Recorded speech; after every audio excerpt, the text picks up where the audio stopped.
اور لا تعلق ہوتے ہیں اور دنیا کی رغبتوں سے پاک ہو جاتے ہیں، وہ جاگتے ہوئے بھی اسی کیفیت میں آ جاتے ہیں۔ یہ اہل اللہ کی شان ہوتی ہے۔ اب آگے فرماتے ہیں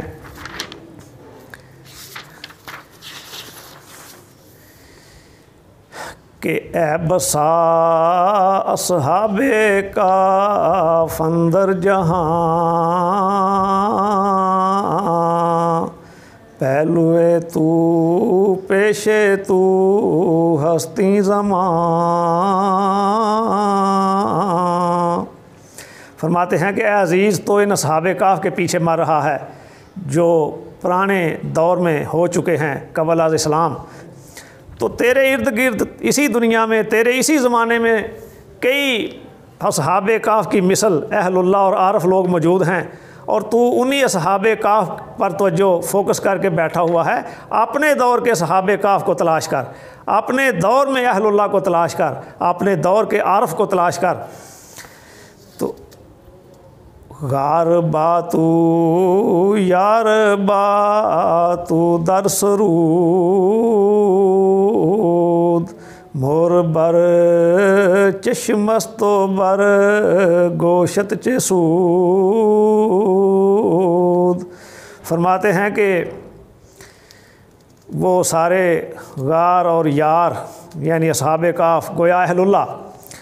وہ تیرے ساتھ اسی دنیا میں تیرے گانے بجانے میں شریک ہیں، گویا کہ دنیاوی معاملات میں اسی دنیا میں مصروف عمل ہیں اور یہاں موجود ہیں، لیکن تیری آنکھ اور کان پر غفلت کی مہر لگی ہوئی ہے۔ نہ تو انہیں تلاش کرنے کا ارادہ کرتا ہے، نہ تیرے اندر انہیں تلاش کرنے کی کوئی طلب ہے، نہ تیری آنکھیں اور تیرے کان غفلت کی وجہ سے انہیں دیکھ اور سن سکتے ہیں۔ تو اگر اپنی آنکھوں سے اور اپنے کانوں سے جو غفلت کی مہر لگی ہوئی ہے، اے انسان اس غفلت سے تو باہر آ جائے، تو پھر تجھے اسی دنیا میں، اسی دور میں، اسی زمانے میں وہ لوگ نظر آ جائیں گے جو عارف کامل ہیں، جو مثل اصحاب کاف ہیں، جو دیکھنے میں بیدار ہیں لیکن اس دنیا سے نیند کی طرح بے رغبت ہو چکے ہیں، بے تعلق ہو چکے ہیں، گویا کہ حب دنیا ان میں نہیں ہے، دنیا کے نفع و نقصان کا ان کی روحانی زندگی اور روحانی صحت پر کوئی اثرات مرتب نہیں ہوتے۔ تو وہ ان لوگوں کی مثل ہیں جو عام لوگ سو کر دنیا سے لا تعلق اور بے رغبت ہو جاتے ہیں۔ جو صحاب کاف ہیں، گویا جو اولیاء کرام ہیں، وہ جاگتے ہوئے بھی اسی کیفیت میں رہتے ہیں کہ دیکھنے میں وہ جاگ رہے ہوتے ہیں، لیکن جب دنیا کے تناظر میں بات کریں تو دنیا کے حوالے سے وہ سوئے ہوتے ہیں، دنیا سے بے رغبت ہوتے ہیں، دنیا کی دلچسپی ان میں نہیں ہوتی، دنیا ان کے قلب و باطن پر سوار نہیں ہوتی، دنیا کو استعمال ضرور کرتے ہیں۔ وہ ایک کشتی کی مانند، جو کشتی دریا میں پانی میں چلتی ہے، وہ پانی کے اوپر تیرتی رہتی ہے لیکن پانی اس کے اندر داخل نہیں ہوتا، کہ وہ اہل اللہ کی مثال بھی ایسے ہی ہے کہ وہ اس دنیا میں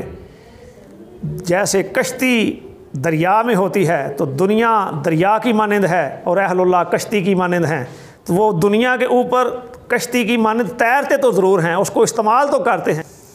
اس سے استفادہ ضرور کرتے ہیں، لیکن جیسے کشتی پانی کے اوپر تیرتی رہتی ہے، پانی کشتی کے اندر داخل نہیں ہوتا، اگر اندر داخل ہو جائے تو وہ بہت زیادہ نقصان کا باعث بنتا ہے۔ یہی حال اہل اللہ کا ہے کہ وہ دریائے دنیا میں کشتی کی طرح تیرتے رہتے ہیں، دنیا کو استعمال بھی کرتے ہیں، استفادہ بھی کرتے ہیں، دنیاوی معاملات میں مصروف بھی رہتے ہیں، لیکن اس دنیا کو، اس دنیا کی محبت کو اپنے من میں اور اپنے دل میں نہیں اترنے دیتے۔ جیسے کشتی کے اندر پانی کو داخل نہیں ہونے دیا جاتا، تو یہاں مولانا صاحب ایک بہت بڑا تربیتی نقطہ فرما رہے ہیں کہ تیرے ارد گرد جو اہل اللہ ہیں، عارف لوگ ہیں، اپنی آنکھوں سے اور کانوں سے غفلت کی چادر اتار، ان کو دیکھ، ان کی تلاش کر، ان کو سن، ان کی مجلس میں بیٹھ، ان کی زیارت کر اور ان سے فیوزات و برکات حاصل کر۔ اللہ پاک مولانا صاحب کے اس فہم کو اپنانے کی اور سمجھنے کی اور اس کی گہرائی کو جاننے کی توفیق عطا فرمائے۔ وما علینا الا البلاغ المبین۔